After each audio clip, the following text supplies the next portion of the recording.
Steve Johnson, Mentor 555. Listen, on today's show, we've got another special guest, Darren Walker. He's with Sotheby's International Realty. He's one of their top realtors. He's one of the top realtors in all of Austin, Texas, especially in the luxury market. This guy kills it. How does he do it? Relationships. He's super smart, but he's also super special at holding on to and building relationships. He's a lot of fun too. So enjoy this interview. I think that you're going to learn a lot from this cat. If you like what you see, hit the like button, hit the subscribe button, and don't forget to comment. We'd love to hear from you. Enjoy.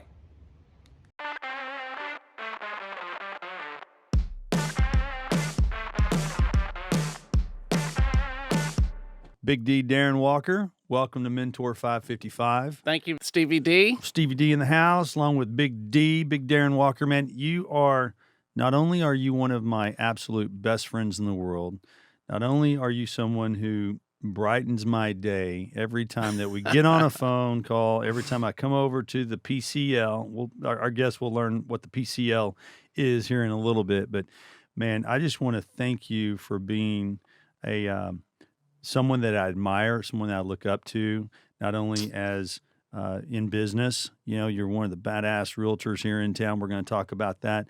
But you're a badass human being.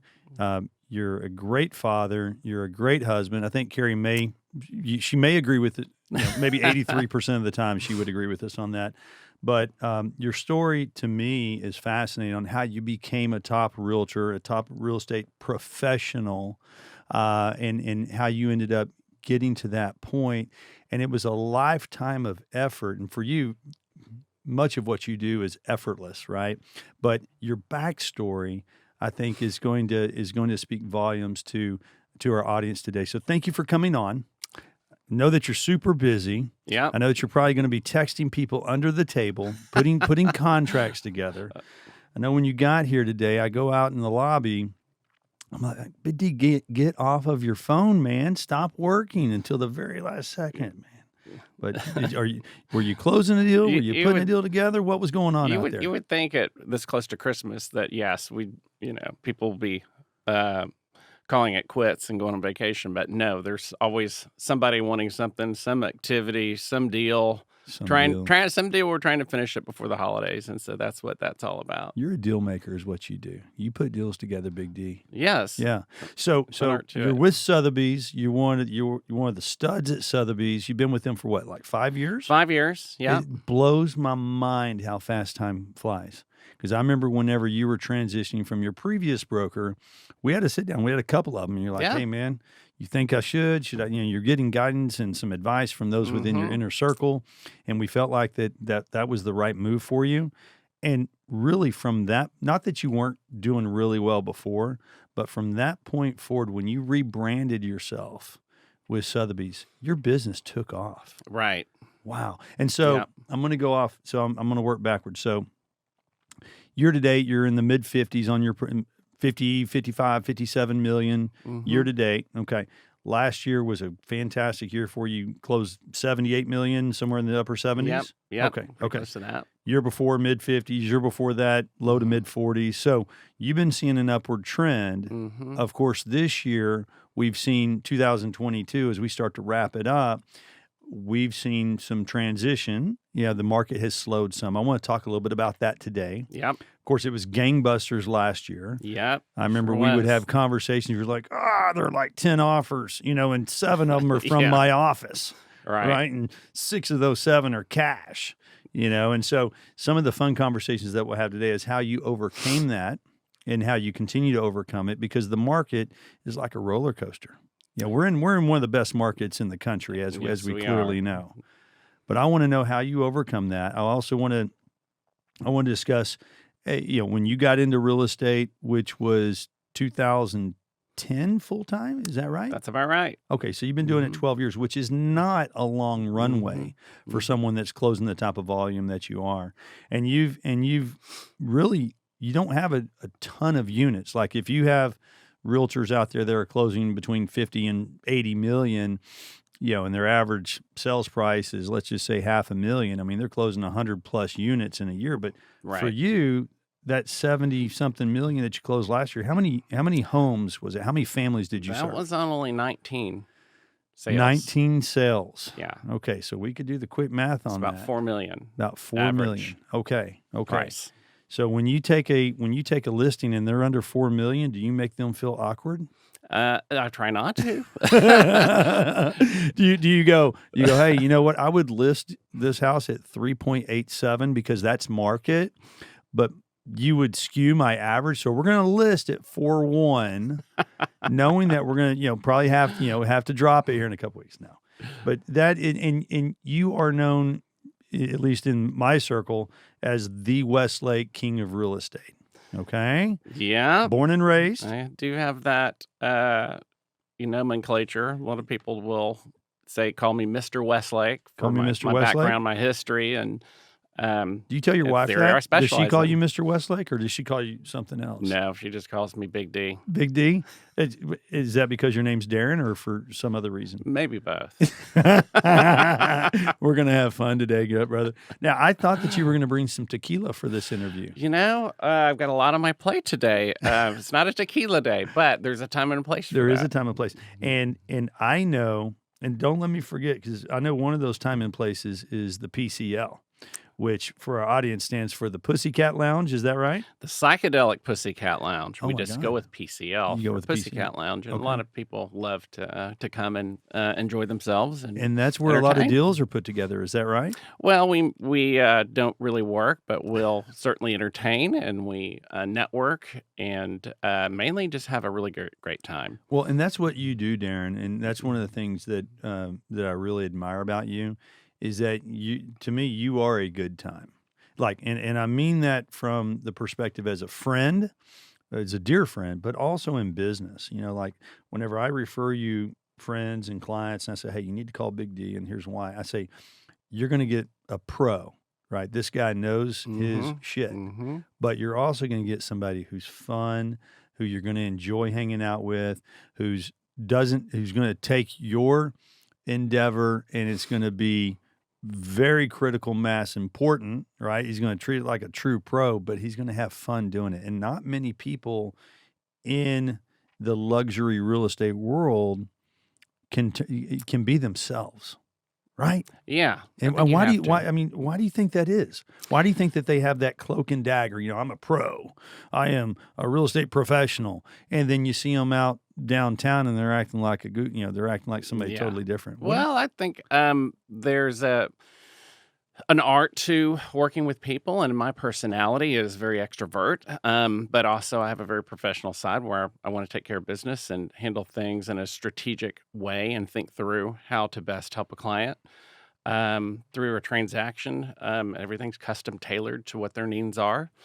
And then there's the side where, hey, we're going to have fun, come over for our annual crawfish boil or our, some of the events that we used to do, which was the Boots and Pearls, event there on the polo fields or at Those something were downtown. awesome, man. Why do we not do that anymore? Do they not? I think they stopped doing them during COVID, and we just didn't pick back up on them. Those were fun. But we're always creating opportunities for folks and bringing people together. And You're one of the best at that, by the way, at bringing people together. Well, there's been so many people that have moved to Austin. Austin's been just infused into this melting pot of people from California, New York, and Chicago, and met so many great families, and they all want to be part of the Austin scene. They all have families. A lot of them are very professional, at least those that are a lot of people that are moving here, and they want to meet other people. And so connecting people in that environment is very valuable for them. They get to meet other working professionals. Just in the same vein you do, you have your network, I have mine, and we blend them together, and I bring in other professionals in wealth management, or it's private banking, or it's insurance, or interior design, or construction, or anything in between. Builders, anything in between. And so really having a team of the best is what I've really focused on. And high character people too. Like you've been really good. Like the people that are in your sphere that I've gotten to know over the years, I'm like, good dude. good gal, great, and these Yeah. are the people where I'm like, man, I want to gravitate more towards people like that, and I think Mhm. most people feel that way. And so, what I'm hearing you say is that when you have these clients that are moving to town, Mhm. you represent them. These are families. They're like you said, to your point, they may be coming from California or from wherever, right? But they're they're landing here and they're like, hey, I don't know anybody, but I know that this city's amazing. Or they know people from their, Right. from their company, right? Mhm. And you taking that time to introduce us all to one another, and then you find out, and then they find out, man, I really like this family that Darren introduced me to. And it helps them get Mhm. grounded in a new city that much faster. Yeah. Yeah. It really does. It's interesting. I actually just went to a Christmas party for clients that moved from Boston. Boston, and bought a great place in Rollingwood, and probably had 6 other clients that had over the last year and a half had bought other homes that had all moved from different places. And sure enough, I walk in the door and I'm like, "How did y'all all meet one another? They're all Right. here." They go, you. So I'm like, wow, okay, it's amazing how the 6th degree of separation, how they met one another, and I didn't even have to introduce them. They Interesting. Okay. and Yeah. it was all primarily through their kids in Mm-hmm. school Mm-hmm. and being in the same neighborhood or had a friend in common, and so. Um, Anyway, it's been really neat Mm-hmm. and satisfying to help people who are moving here, get them to know the city, get them to understand the community that they're in, the value of the real estate they're purchasing, Mm-hmm. The value of um, the relationships that they're building. and the relationships that they have here going forward, and instead of having to figure it out for themselves. Mm-hmm. Mm-hmm. And this could work in any market, right? We're talking Yeah. about Austin specifically, but for those of us in our industry, whether it's mortgage related or real estate related or anything in between, I think understanding that there's value in helping your clients build relationships Hmm. within their community. I mean, how valuable would you say that that is for? I mean, I think it's a clear answer to this, but they trust you. They're like, hey, Big D referred me Hmm. to 7 people, and all 7 of them are solid, and they all. So now you've got those stripes on the wall, right? And Hmm. when the time comes for them to buy or sell, Hmm. then it's just an afterthought. Right? They're Yeah. going to Big D. Who else are they going to? Yeah. You gotta stay connected and Yeah. stay top of mind, and check in on them. And that's what we've always done and that's what we do through these annual get-togethers. Mm-hmm. Um, And you open up your home, by the way. Not yeah. many people do that or have the Hmm. luxury of doing that. And you're probably, and God bless Carrie, your wife, because Yeah. Mama has to be on board on Oh this. yeah. And I want to I want to touch on the problem that y'all had with the chimney sweep, because I know that affected one of your more recent shindigs. But I want to regress a little bit, Darren, because Hmm. um, so much of who you are is who you today is who you were then, right? Yeah, And so absolutely. you born and raised Austin, Hmm. in Westlake, which is it's a luxury suburb of Austin. I say suburb because it's only 5 minutes from downtown, which makes it even more amazing. But Westlake, Rollingwood, we call it the 4-6 in town, Yeah. 78746. Right. But you finished you actually stayed in town and went to college at University of Texas. Hmm. And like many people, when they go to school at Texas, they want to find a way to stay in Austin because it's such a cool town. But you were able to be here from the beginning. But when you finished at Hmm. UT, and Hmm. even when you were, if I remember correctly, when you were a student at UT, you did some internship Hmm. in New York New York City. in the market, Hmm. right? In the financial Hmm. industry. Yeah, I started off with my passion and interest was not in real estate. It was in securities and investments and Making managing that money, money making that and make that money. making money. And so I knew growing up here, in in Westlake, especially at that time in '91, you could not get a job in Austin in that industry unless it was working for a state fund Mhm. of some sort. Like the So, RTC. You remember y- RTC had like, their book? oh yeah, Mhm. and so I always thought ahead about, I was probably a junior in college, and what got my interest was I was taking an accounting class, and um, the professor had set up a stock trading opportunity. It was basically had every person in the class picked a particular stock and did a financial analysis on the company, and then at the end of the semester, whoever stock had performed the highest would be exempt from the final exam. Well, guess who won? Big D? Out of just sheer luck. Yeah. Cap Cities ABC was the stock I picked, and I think it went from it doubled Okay. in Yeah. value, or made quite a big run. But that really, I just love the idea of taking money to make money. Okay. And at the time, had spent 2 years in the UT fraternities and had my fun. But And you were SIG up, right? But yeah, and I was a Mhm. SIG up at UT, and Which is a great group of guys. great I group of mean, yeah. guys. Mhm. Yeah, I mean, so I decided, rather than spend the money on the fraternity, that I asked my mother, I said, "Hey, I'd love to spend a summer in New York City, if not two, Mhm. working on Wall Street, learning and getting some experience, so that by the time I graduated, I at least had some work experience." And so that was how that happened. Was she had a friend that lived in Connecticut that had a vast portfolio with a company called Newberger and Berman in New York City, Mhm. and we called him, and he said, "Let me connect you with them." And next thing I know, I had an internship with Newberger and Berman, which they're a very well-known private money management firm. Okay. And so we set that up. I lived in the New York University Law Dormitory for 4 months, and moved up there and was a little freaked out about the culture of New York coming from Austin. Were you 21 at the time? Oh gosh, I was I mean, 22. 22, so legally, so you're ready to roll when you Like get up there. 1988. Uh-huh. And it changed my life, actually. Okay. Spent the entire summer just infusing myself, getting to know every one of the money managers, and was But working. you didn't know anyone there. I didn't know anybody. Okay, didn't know anybody. So Didn't you go know- out there. Okay. Didn't know a soul. Wow. And so just throwing myself out there to wanting to learn. Uh-huh. And I think that's what you have to do, in anything. But what that did was that led to me meeting the director of research, who was one of the big portfolio managers for the firm. His name was Lee Eidelman. And after spending the summer there, he was very philanthropical, and that Mhm. he wanted to help younger kids that were really trying to do something with themselves. And after I came home that following fall, I brought through the University of Texas Finance Association.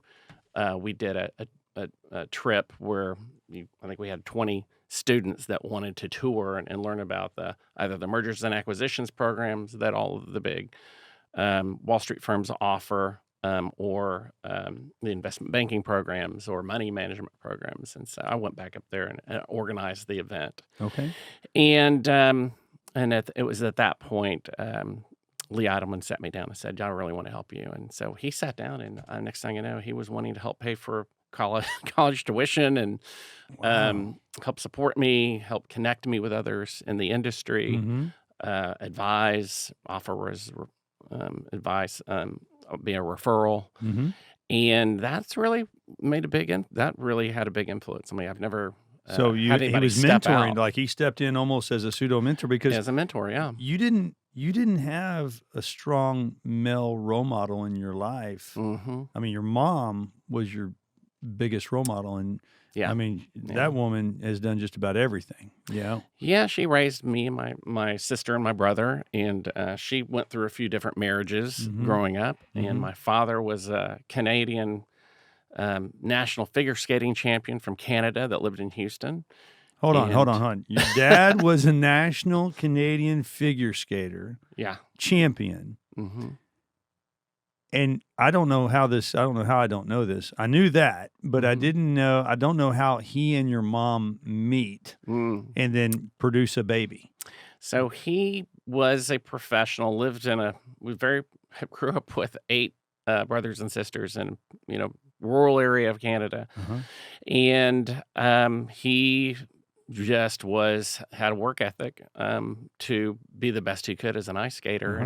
and hockey and all of those types of sports, and he ended up in the '60s becoming the national champion in 4 events for Canada, representing in Canada, Okay. and was asked to go to the Olympics. Okay. Invited to go to the Olympics. At the time, he didn't have the sponsorships and couldn't afford to do it, so he went pro. Okay. And one way or another, he ends up finding a job with a ice skating rink in Austin that's opening up on Burnett Road. Okay. He comes down as the pro. My mother had moved from Corpus Christi to Austin and brought us and ended up taking lessons Okay. from From him. Okay. and And we know where that goes from there. You know, Yeah. he's holding on to her. Yeah, I know where that's going. Okay. So then they met, and that's just how my sister and I came about. Yep. Okay. And my previous brother had been born already from a previous marriage, Mhm. and so he wasn't around a long time. Yeah. By the time I was 2, they had to split up, and it just wasn't working, and Okay. came from 2 different backgrounds. Yep. And And so, did you ever have any type of what you would consider any type of a substantial relationship with him? Or not yeah, so as a kid growing up, I spent a lot of time with him, traveling, going to see him on the holidays, and maybe 3 times a year. Did he go back up to Let's see that. Canada from here? No, he lived in Houston. Okay. He had like an appliance and air conditioning type of trade that he developed and had. But growing up, my mother really was Mhm. our grounding rod that raised us, Mhm. and my mother's family as well. That's from Corpus, Mhm. and so never had a super close relationship with my Yeah. father. Yeah. But growing up in Austin, Westlake, and with Mhm. my mother, and Well, she was my your family foundation, man. She was your fine. rock. She Yeah. still is, I think. And I mean that, Mhm. having gotten to know her over the years, man, she Mhm. doesn't stop. She's like the Energizer Bunny with some At 80, she's still going, and 80. have Unbelievable. our ranch. She's always operating heavy machinery. She's wearing work Doing gloves like half the projects. time I see her. Leather work gloves, right? It's incredible. Yeah. So you finished school. You had the internship. Lee Mhm. was your mentor. So then you go up to New York, and Mhm. you're going to be in financial services. Mhm. Walk me through that. So that was I spent two years doing internships Okay. up there with Newberger and Berman. Leah suggested not moving to New York City. It's very difficult. You don't get paid much. You suffer, Mhm. and so forth. He really encouraged me to seek out jobs closer to home in Okay. Texas that would be better for me. At the time I graduated UT, I had been dating my girlfriend of 5 years, and we Mhm. got married Okay. right after college. Okay. So there's that aspect too, Yep. and her family's Mhm. from Corpus. So scoured the market for jobs in Houston and Dallas. Ended up working for a investment banking boutique called William K. Woodruff and Company, and that was a very astute firm that specialized in technology, raising capital for technology companies at the time. Of course, this is 92, 91. And, we're just at the cusp of all these new technologies that are Mhm. being developed. And, um, the internet didn't exist, of Mm-mm. course. Right. And so it was an opportunity to work for Bill Woodruff himself. Mhm. And he was super smart and ran a hedge fund, and then worked with the institutional sales force that in the research department. So learning an fundamental analysis, securities analysis, and running financials, and looking for opportunities, fast-growing companies Mhm. from that had explosive growth was Okay. what we were after. Okay. And so that's what I was doing Mhm. for You're first an few explosive years. growth kind of a guy. So it doesn't surprise me to hear that. So you were with them for what, 5 years? No, I spent until 1994 Okay. up in Dallas working with them, and then I Oh. moved to Austin, and I just So you moved back. You came back. it was a very Mhm. cutthroat business and small firm, and they cut back on the size of their firm, and I Mhm. ended up moving back to Austin, missed Austin, Mhm. and I ended up working with Cornerstone Securities, Okay. and guy on Austin, Westlake, named Dave Jamel, Dave Birch. Okay. They started a company, and this is about the time electronic trading was really beginning to um, had been created Mm-hmm. as a pathway for smaller investors to compete against the institutional Yep. investors. Mm-hmm. And I had also been very active in trading and securities and technical analysis and learning leverage and portfolio management. And so I really was very interested in applying that and seeing how, not only that, gaining a sense of independence instead of Mm-hmm. working for the man Okay. was always a big motivation for me. You had your S- Series 7? And by that time, yeah, by the time I graduated college, I had a Series 7. Okay. I had the experience and the connections from my Wall Street background, and had learned about raising capital and Mm-hmm. managing money. And then I got a registered investment advisory, and I probably had at that time 4 other licenses. Mm-hmm. So I was heavy into the securities and business, but Cornerstone was probably one of the most profitable, fastest growing businesses. Our niche that we were in Mm-hmm. was we had developed our own software that allowed us to trade on and manage a lot of capital for more swing trading types of a very specific style of trading. Okay. And so at the time, I didn't have any money. Yep. Didn't Mm-hmm. really was just getting started. Yep. I borrowed $100,000 Okay. Who'd you borrow that from from? my stepdad, From your stepdad. Okay. and he got me started. And I was immediately very successful Mm-hmm. at this, and stuck. I would say by the time I quit, I had turned that 100,000 into 7.5 million. Okay. Wow. And Yeah. that was a portfolio that you were managing, Yeah. your own portfolio? Is Yes. that? Okay. Mhm. And then I was also managing as a registered investment advisor Okay. funds for other clients as Okay. well. But Okay. I began making so much more money in the markets Right. myself that I was like, wow, to be, in your early 30s Yeah. and make that kind of money You're was. balling. And you were up.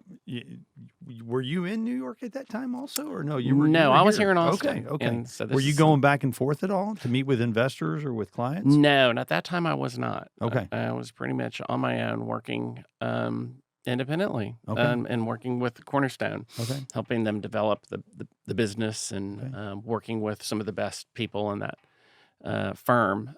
And in 2001, they sold their business Okay. to Instinet.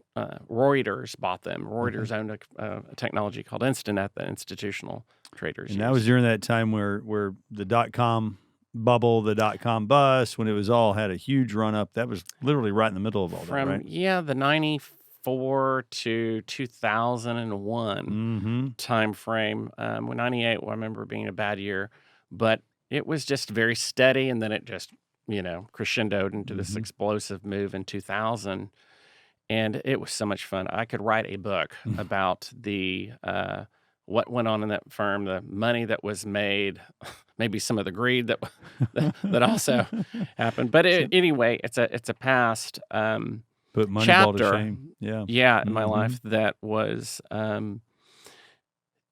it was really fun, but I was I felt very lucky. Okay.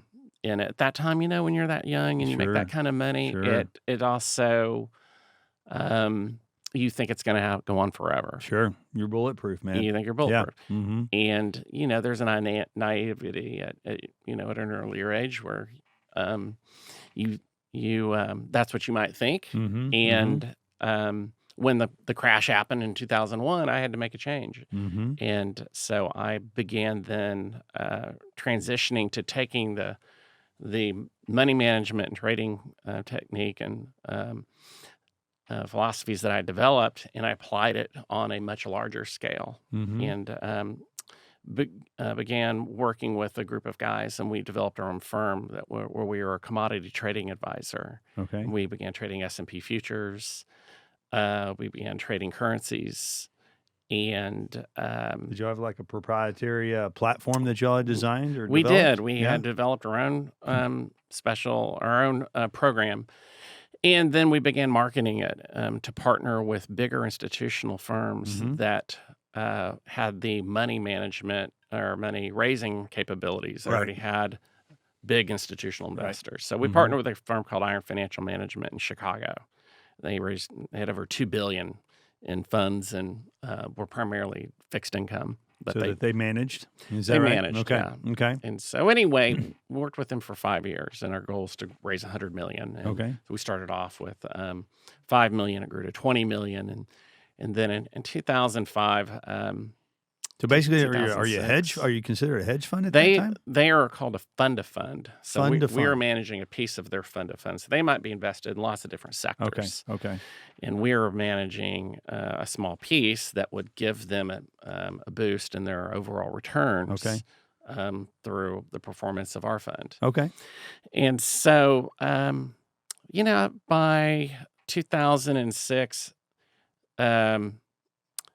things were just kind of, I was getting kind of tired of sitting in front of computers Yeah. and Mhm. dealing with my other partners that were out of state. And we had some good success. It wasn't as successful as I had hoped. Mhm. Um, and had a little bit of bantering maybe going on at the very end with our partner. Mhm. And it was just kind of time to do something different. Yeah. And so I began to transition into real estate. Okay. But I never saw myself as a realtor. Right. I always Were you thinking that you might be an investor? Is that I where? was always, working on the finance, like interested in raising money. It was always sexier to me to be working with big Yep. sums of money and Because you had been doing funding that for things. years. I mean, that's Uh, that's how you get your stripes on the wall, so to speak. Yeah, Yeah. Okay. exactly. Yeah. And so I, through my parents, I met another individual who was in commercial real estate and had planned a lot of big projects in Austin and needed help raising capital. Okay. And so, taking my background in finance and raising capital, I began working toward funding a lot of big projects that he was doing. It was a big Mhm. self storage climate facility. It was one of the biggest in the Southwest United God, and at the States. time, man, that was new for our market at Mm-hmm. least. And now you look at it and it's like, God, if I had just bought into that and held, or Mm-hmm. that industry is so phenomenal. Well, but he was into all these other exotic things, like a new airport between Austin Okay. and Bastrop, and securing That's a the little different. airspace, Yeah. and then as a reliever to the Austin Bergstrom Airport and private aviation and Uh-huh. lack of hangars, lack of capacity, saw a need in the market, and so these are big development, long-term developments. Mhm. Another one was called Villa Muse, which is a big entertainment, kind of bringing Nashville to Austin, Nashville, and then Los Angeles sound studios and a campus for the entertainment industry. So he had a long runway, Mhm. no pun intended, with him being Mhm. in aviation, but he had a longer vision, and it seems like Mhm. maybe you were more attracted to the something that was not as the runway was not as long, right? Well, yes and no. I was, Okay. of course, attracted to the big payoff at the end, That's my okay.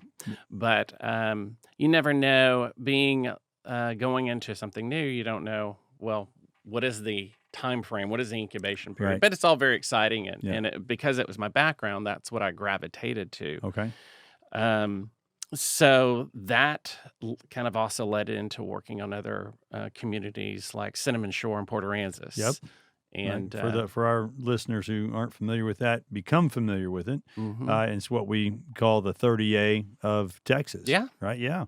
Yeah. That Florida Panhandle, that Mhm. watercolors and seaside, that, as we all know, has blown up over the years. But Mhm. and you and I have had a chance to get to know the development team and the Mhm. sales team down there, and Mhm. which I was just there yesterday, Yeah. as fate would have it. Right. So that is a special project and Mhm. property, but that's today.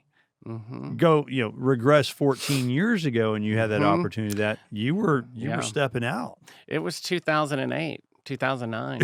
Perfect And timing to not do the that. world had just come to a big end with a big financial collapse at that time, and kind of the reset, and everything in Austin it was done, and a lot of the projects I was trying to Coast to fund, coast, man. there was no funding. Yeah. There was no lenders willing to fund anything. Yeah.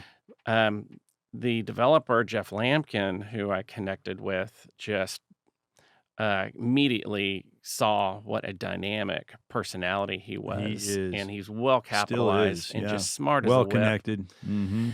And my family being from Corpus, I grew up going to Port Aransas my entire life. I knew every project, every condo building, everything that was always happening down there. And Mhm. our family's always owned a gorgeous place there, um, along the ship channel in Port Mhm. Aransas.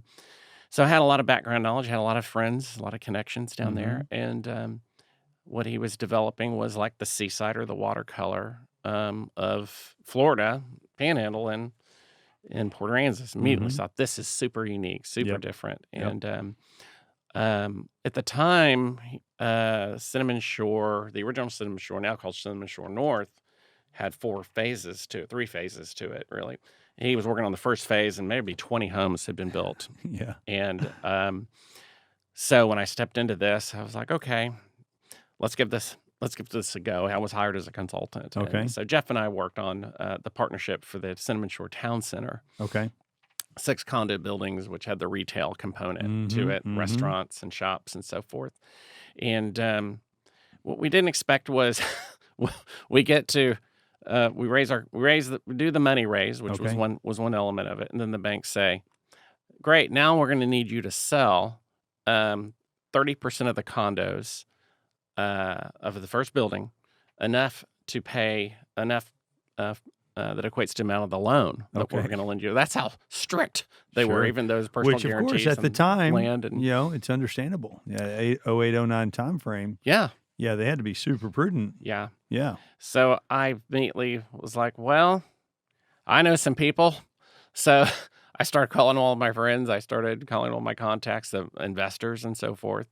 And next thing I know, I had sold a substantial number of those condos just through making phone calls. And these were investors to buy a single unit condos in Mhm. that regime. Okay. Mhm. And but regressing, you had already put some folks in contact as Mhm. on the LP side on the Yeah, those were investors. Okay. And some of those investors also bought condos. And Okay. so Mm. Jeff, so I helped Jeff in that at that time, and then brought in other relationships. I wanted to see this to be a very successful development. Yep. And so he and I are great friends to this day. And of Yep. course, it took 10 years, I want to say, for that entire development, first phase, to Mhm. fully be built out, maybe 8.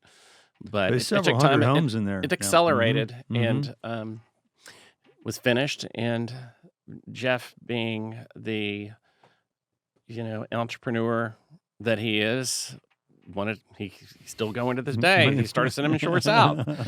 And then they've got on the Bay side now too. I mean, we're going to look up, Darren, and you know this. I mean, you're building your Mhm. family home there as well, and we are, so Yeah. we're going to be neighbors there. But the vision that they have at Cinnamon Shore, as well as to their credit, Palmia, they're which Mhm. is the other the Red McCombs run organization down there.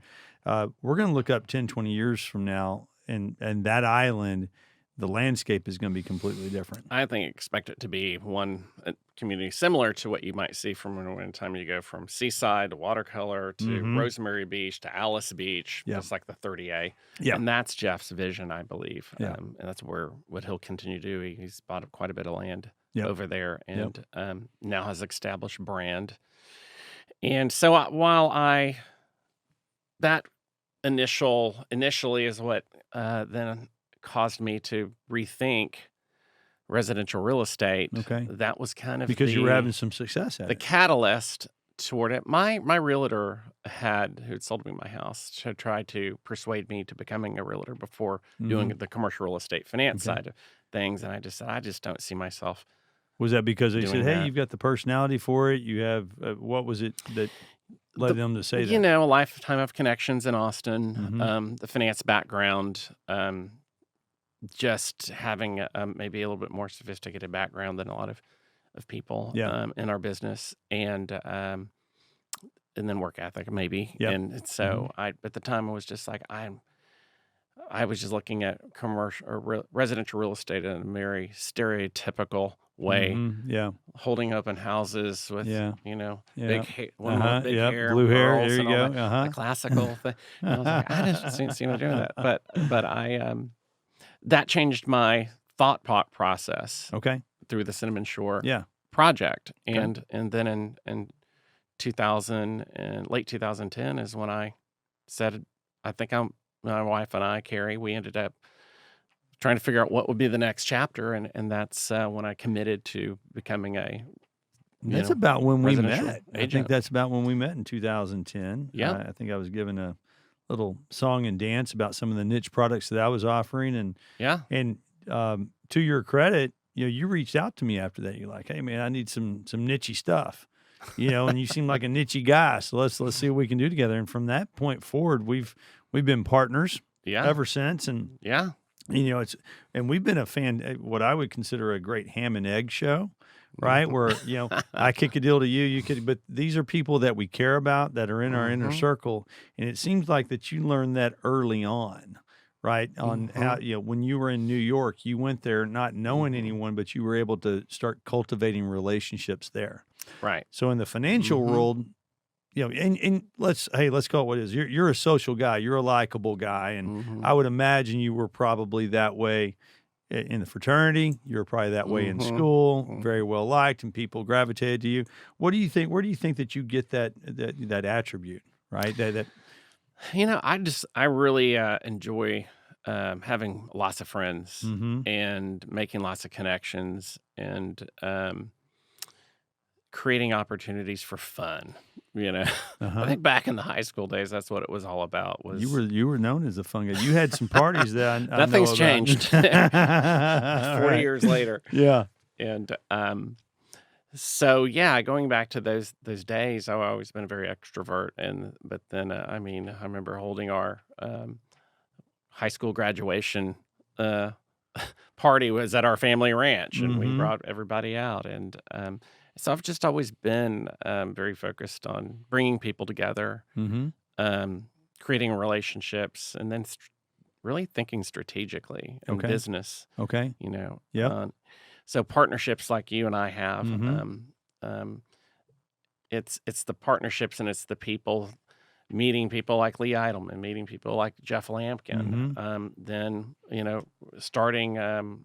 When I ended up entering the business, began with Moreland Properties, knowing that they were one of the their best branding boutiques in Austin. And are they still Christie's? Are they still tied to no? Christie's? They had a Christie's affiliation, but I think they moved on to something called Forbes.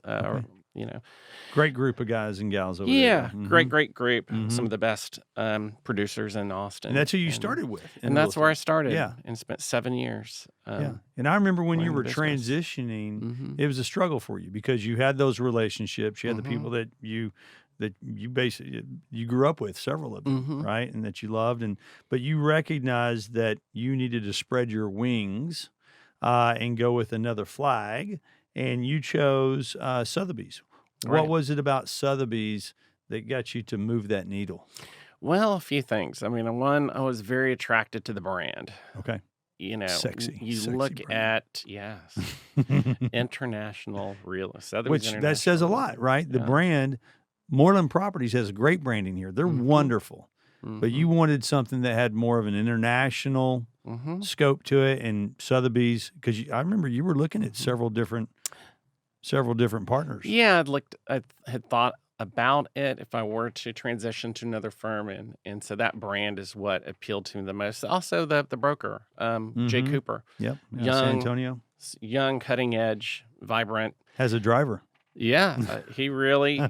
So that he can work. Yeah. Yeah, he's crushing it. He has the same energy, and I think his personality matched mine. Yeah. And so with what I was doing at the time, maybe I'd grown my business to maybe 10 million a year in volume. And remember in 2014, I made this strategic decision that, getting involved in the community. And while I've never been political, had a political bone in my body, I've always been very apolitical. I just was encouraged by a number of neighbors and clients to go on the Westlake Hill City Council. There were some things going on they weren't happy about, but they wanted some representation. Yep. And Well, we had conversations about that you and too. I talked I about remember that. we sat Yeah. down and had a couple of lunches on that, and you hmm may or may not remember. I said, "Bro, you are a hmm fool not to do it with your hmm people skills, with what can bring to the table, especially Yeah. related to real estate and being on the inside scoop on things hmm that were happening in the city, and to be basically to be a role model for the other members in city council because it had started to get stagnant, hmm right?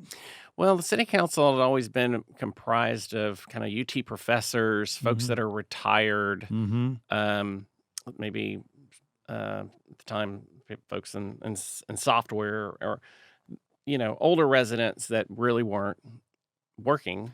Yep. And Mm-hmm. uh, at the time in 2014, I mean, this is 9 years ago. Mm-hmm. I was the youngest guy. I had no experience whatsoever Right. with politics, Yep. and but I thought it would be good to be involved in the community. Yep. Not only that, to learn also how the city worked, Mm-hmm. and then with knowing that there's so much redevelopment going on, how does the Mm-hmm. city work in terms of Mm-hmm. its processes and some of the codes? What could um, some of the codes, of course, were very I won't say antiquated or needed Mm-hmm. to be looked at, and so I looked at it as an opportunity to, okay, I'm going to try this. Yeah. And a lot of people thought I was crazy Yeah. to Well, do I think this. I still think you're crazy, but not for that reason, for other reasons. But you did it. But I did it, and I really thought after the first term, I'd say, okay, I'm good. Yeah. And the mayor at that time had stepped down, and Linda Anthony had stepped up, and what's interesting is she had very serious concerns about me being on the city council, being She a still realtor. does. She still does. I know she does. And it was an interesting story because when we ran that election, she had really did know me, but Yeah. of course, some of my supporters were a little extreme, and Yeah. I think that was Yeah. a concern, and I don't blame them. And at any rate, and by the way, when I won the election, it was only by 7 votes. 7 votes. Wow. And I Yeah. remember it was tight. I remember that Yeah. was. And then you had the big blowout party and you said Big D has arrived front Yeah. and center on stage. Well, I've stayed on, Yeah. though, as a result of my relationship with Linda and really we've made a lot of great strides Mhm. in Mhm. improving everything at the city, and there's so many needs, and so it's given me an opportunity to really now become an expert and Well, and people everything. recognize that too. I mean, Mhm. let's call it what it is. So Mhm. now you have let's call it 9 years or 8 years on Mhm. council, and I know that when you've come up for reelection, and we've had these discussions, like, oh, you know what, should I do it? And I'm like, dude, stay on it until you absolutely choose that. Mhm. When you'll know when that time is right. Yeah. Is right, but it has your. I don't think there's any secret of the fact that the correlation of your business exploding, Mhm. along with the city's, this Mhm. city special, has been in direct correlation with you going on city council. Yeah. That was not by mistake. It's That was not by accident. mhm. And part of that, at least from my standpoint, I know that you're the expert, man. Mhm. You're everything real estate in this, whether it's Westlake or the other parts of town, but especially related to Westlake. That Darren is the expert, Mhm. and it resonates when it's somebody coming in from town and they're considering you or somebody else to be their realtor and to represent their family. You're dialed in, Yeah. and there's a lot of value in that. And I know that you understand that. Yeah.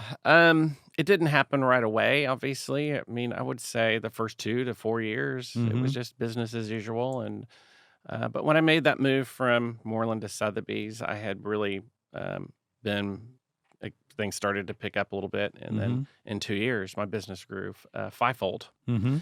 to 50 million.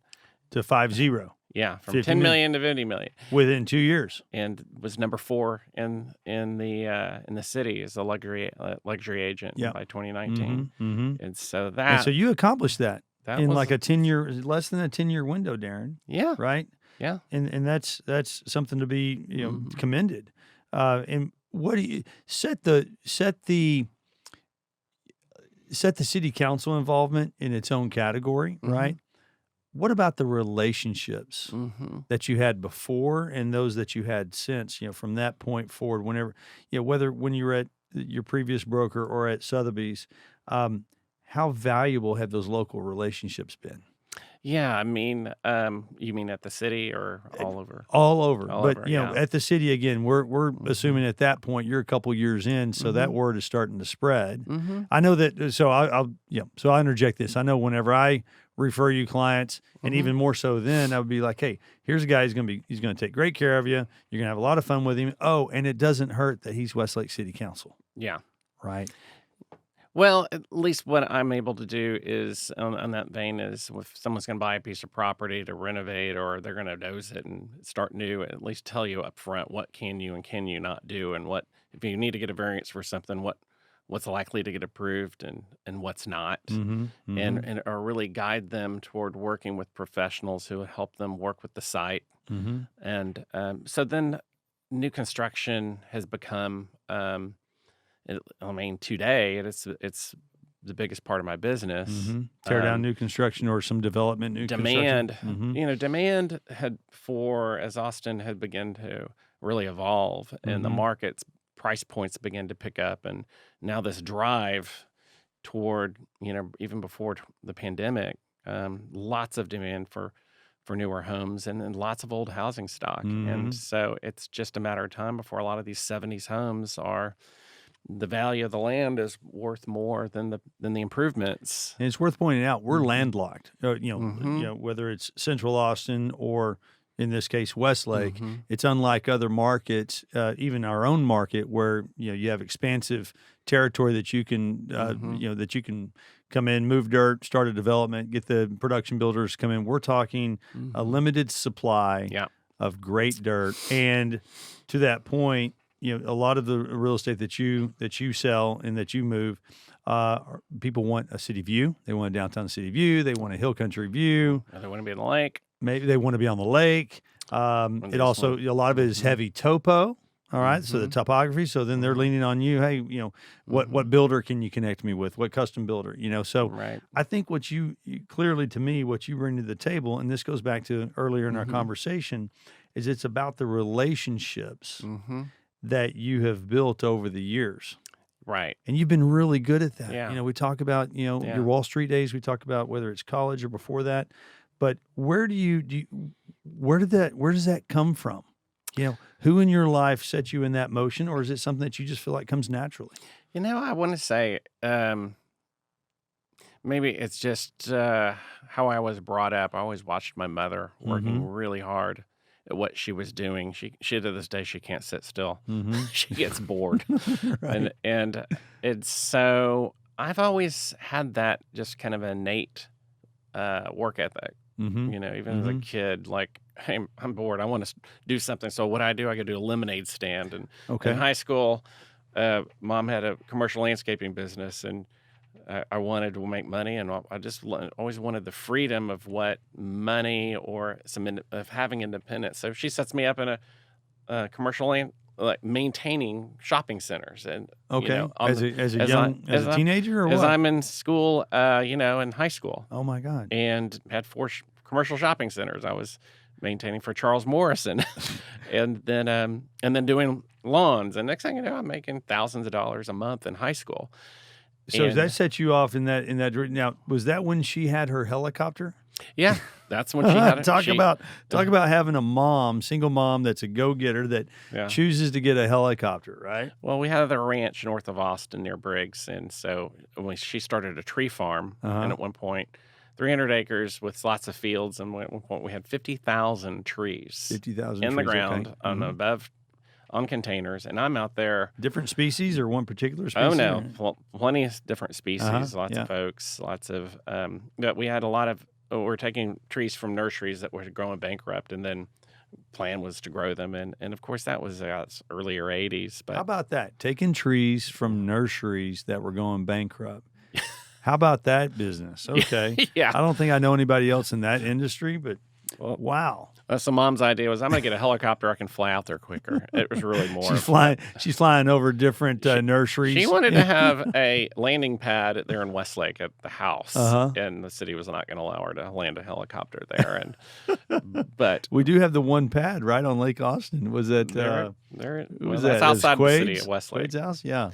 But anyway, watching her work, having her, she was always putting me to work, or I was always asking to be put to work. And then the Wall Street, that bit. So I've just always been driven to succeed in one form or another, or figure out what my passion is. And today is, the realtor position, being a luxury real estate agent, it's so fun. It's not work to me, because it's my passion. I enjoy what I do. Think about that, Darren. How many people get to say that? A few of us do. And you're one of them. Sometimes I love what I do. A lot of times I don't. Right? But we have other friends, that are in our sphere that will say that same thing. It's like, man, that's admirable to be able to do what you love, to enjoy, and you get to be around people, and that's what drives you, and to be able to make a great living by doing it. I mean, would you change that?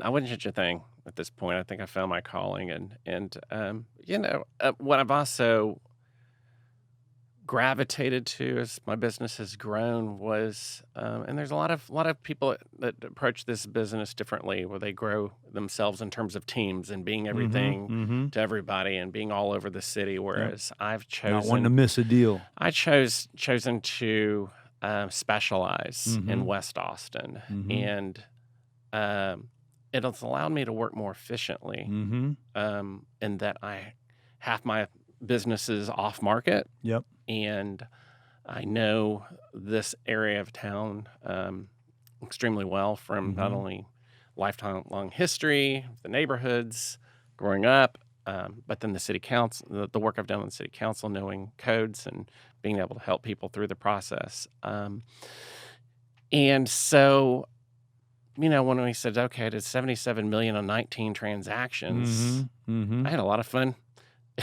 doing that. The year before, I had done $56 million on almost 50 transactions. Okay, so you went from averaging $1 million a transaction to nearly $4 million just the very next year. How does that happen? Without having those relationships, because we keep coming back to this with you. Yeah. Right. Yeah. It's an underlying theme with you, and I think that you are.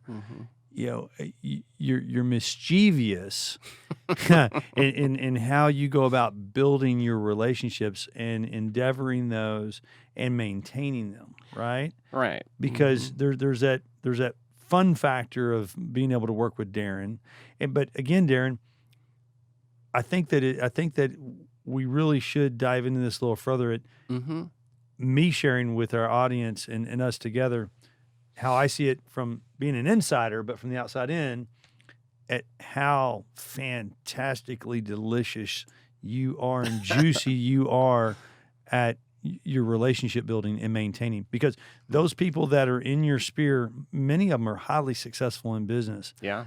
But they're fun. And they're fun to hang out with. And they're neat people, and you can have a conversation. And I know you've got some great stories, but you never really know who we're going to meet at one of Big D's parties. Yeah. And these are people that are in your sphere that you've known for years. Yeah.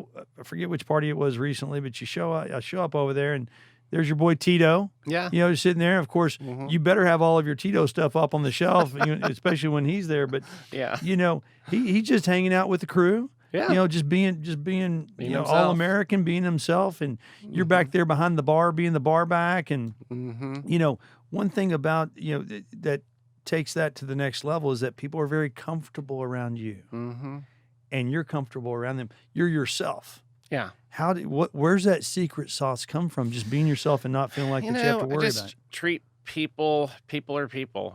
They can be very successful and serious, obviously, in their business, but everybody has a personal side to them. They have things they love to do, or people they want to meet, or people they want to connect with and spend time with. And travel with. Travel. Yeah.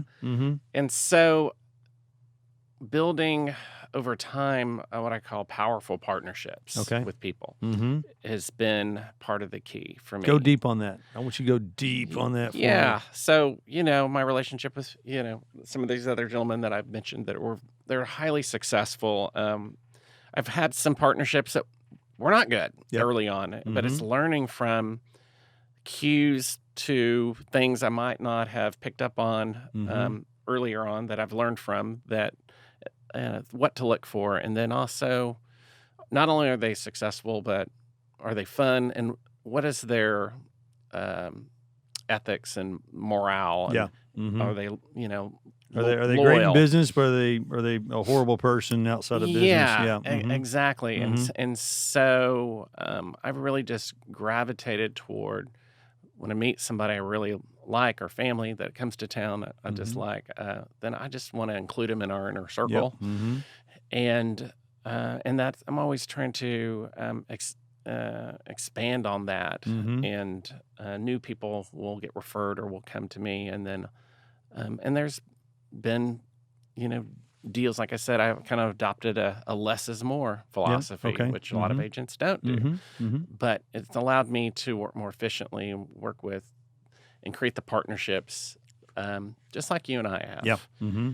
And they're successful at what they do, and they have friends that have needs. They want to help them out, and if there's a real estate need, then they're going to want to connect them with somebody who can connect them within the community and help them make it the best investment decision possible when it comes to buying real estate. Well, and your partner, your spouse, in your case with Carrie, they have to be on board, right? And we touched on this just a little bit earlier, but I think it's worth expanding on that.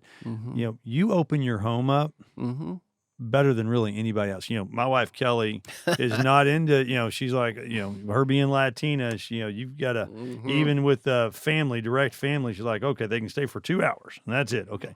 But touch on how Mama views that. How does she, because she understands that that's who you are, that's how you're dialed in, that's your business. Yeah. But her inclusion has to be everything, because if she's not on board, then none of this works. What's interesting about Carrie is, of course, we know each other going back to the time we were 17 years old at Westlake High School. She knew who I was. I knew who she was. I always joke to this day, and I always say, man, I'm married to the hottest chick. I married the hottest chick in high school in 1984, 85. And she's still the hottest chick. She still is. And, but we have very similar personalities. Yeah. And so it's not a push and pull at all. It's either if dates works. She's always been just as open as I am to opening up our home, inviting people in, holding events. She loves it, actually. And so it's been she's a great partner in crime then. Great partner in crime in that way. So tell me, 60 seconds here. Tell me about your PCL, your Pussycat Lounge, the psychedelic Pussycat Lounge parties, because that's a big draw. And you just had, what'd you have? You had the Sotheby's big group Texas networking event. Texas networking September. event. Okay. Because you're really good at networking, clearly. We've already everybody already knows this, but you're good at networking within your own sphere at Sotheby's, so that you can draw that business. Like when they have clients that are moving to Austin or moving from Austin, you can keep them in that network. But tell me a little bit about your parties that you throw over there. Well, the Psychedelic Pussycat Lounge at my house, when we remodeled it. Just how you say that makes people want to go. I know, just gets you all worked up. I'm going to take my jacket off here, man. When we had remodeled the house in 2016, about the same time I joined Sotheby's, we gutted the house and always enjoyed having this outdoor bar. We just took it to a whole new level and turned it into a swanky type of hotel bar with commercial grade everything. And was always into mixology. And there was a lot of thought into that too, right? On how you designed the bar and how it, I had lots of clients too that owned their own restaurants and bars. Kevin Williamson and Ranch 616, and Andy Norton of the Hula Hut, and a few other friends. And so, not that they made much of any high recommendations. I kind of ended up going around and finding a little bit what works for each of them. Huh? Yeah, well, just what I wanted. And so anyway, the bar itself came out far better than I ever expected, Mm-hmm. and it's more. It opens up to the patio with a Mm-hmm. garage door, and it's. But yes, since we finished that remodel, Mm-hmm. and we've been entertaining, and for What football games, for football games, events, events, crawfish post boils, parties, everything, man. birthday parties. So basically, what you're proving is, if you're going to be in the people business, which you are, Mm-hmm. then be all in. Mm-hmm. Be That's all right. in. Oh, I went all in. Yeah, you went knee deep on People it. see this and say, and they get mad that they don't get invited, or like, why wasn't I invited to this? But the Texas networking event was a huge surprise for me, actually, because I really wasn't planning on holding anything. I thought, Mhm. this is 900 agents that work with Sotheby's Yep. all over the country Yep. that were coming in for an event at the Fairmont Hotel. Okay. And a lot of these people I've gotten to know over the last 4 or 5 years. Through the other networking events. Other 'cause- networking events in, say, Las Vegas or California or Yep. Chicago or New Mhm. York or Florida. And you start to make friends Yeah, with I've these been folks. making friends Yep. with these Mhm. people, and Mhm. they called me and said, "We're coming in, and what time is the cocktail party?" And I was like, "Well, I wasn't going to do anything, but if y'all are going to come," I mean, this one friend of mine, Jeff Morgan, up there in Colorado, said, I have a group of 40. A group of 40. And in fact, we'll pay for this if you. I'm like, no, you're not gonna pay for it. Right. So I, had said, okay, then it's on, and we'll put this together for you. And so when you it do was a your wrap party. PCL parties, you don't do them half-assed, man. You do them right. No, we Yeah. do professional bartending, professional bar backs, professional catering. I Mhm. mean, first class, everything. Oh yeah, here she goes. You got a copy. Monica Fabia, Solid Gold, Pussycat Lounge, Dancer of the Year. Nice work, Monica. We are now entering a new phase of the party. It's called the Lair, Kitten Lair.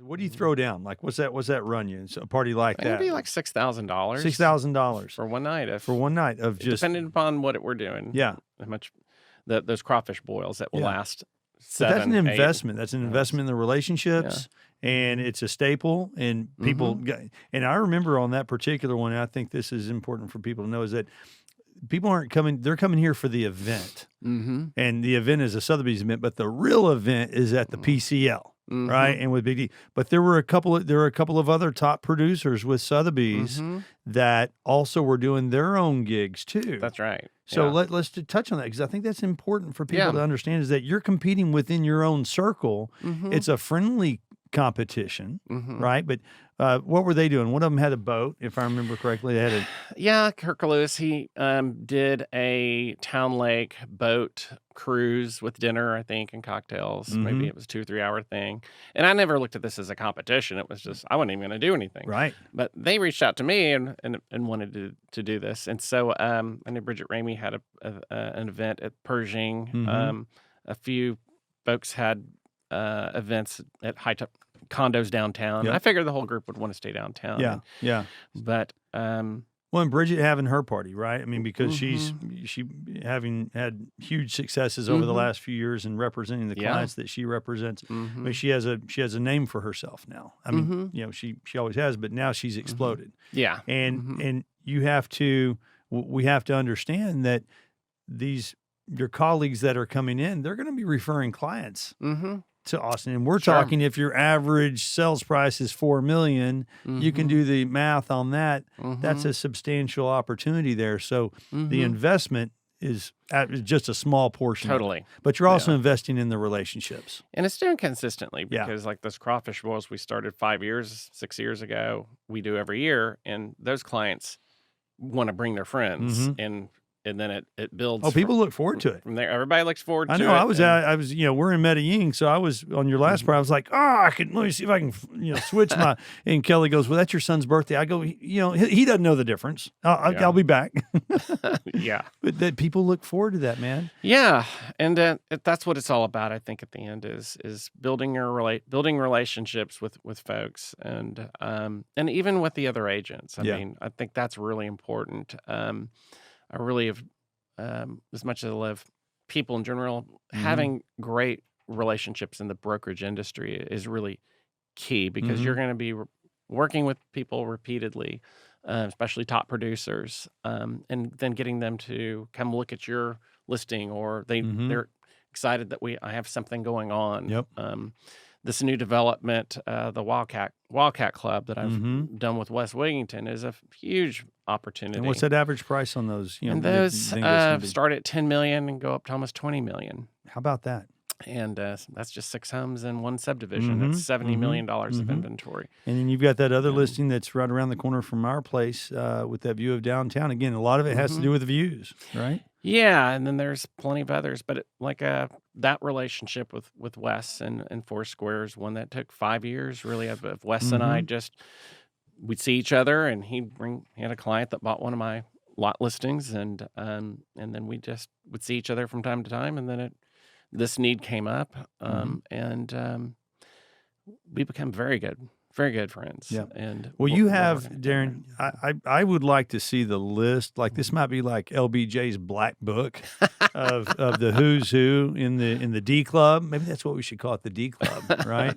But for me, I've just always been impressed, and that's one of the many reasons, but why I wanted to have you on the show, because I wanted the audience to understand the power and how powerful it is for you of relationship building, because you literally are one of the best, and you're so genuine, and you're so thoughtful, and in how you go about, not only building the relationships but maintaining them. And you have several other friends that, your best bud James Coleman. Yeah. I mean, that guy, you grew up with him, and now he didn't go K through 12 Westlake, so he's not on the inner circle. What was he, second grade? Well, he just left for a few years in elementary school, but he came back by middle school. Came back, yeah. And he finished at Westlake the same time I did. But how about that Very guy? good, yeah. I mean, how neat is he? He knew when he was young he wanted to own ski resorts as a kid, and he was hyper focused on it. And now look at him now. Yeah. And he's just such a neat guy. And I think that's the takeaway, whether it's the guy that's just moving here from Chicago or has been here their entire life, that you immediately bond with them, and you embrace them in your circle. And I don't know, I'm still convinced that you have a clone or two. I think that you're the black sheep, the one sitting across from you of those clonings, but very commendable. And I want to thank you for coming on our show today, sharing some of those experiences. Yeah. And really, we could have gone really deep on some of the other things that we have, that I know about you, that I believe that are some of the building blocks of who you are and the character that you have. And don't be surprised if I end up bringing you back for another visit. Do part 2. Yeah, we're going to do part 2 soon enough. But man, thank you for part 1. I love you. I can't thank you enough for being one of my dear friends and being in my circle and being so good to my family. So, well, thank you for having me on. It's a real honor to be here and to go through such an extensive background in history. And I hope that this helps anyone else that's looking to enter into the business. Yeah, it will. And when you say the business, that could be like 17 different endeavors that you're involved with, man. But it's all about relationships. And again, thank you, brother. Thank Appreciate you. All okay, right. bud. Thanks, Steve.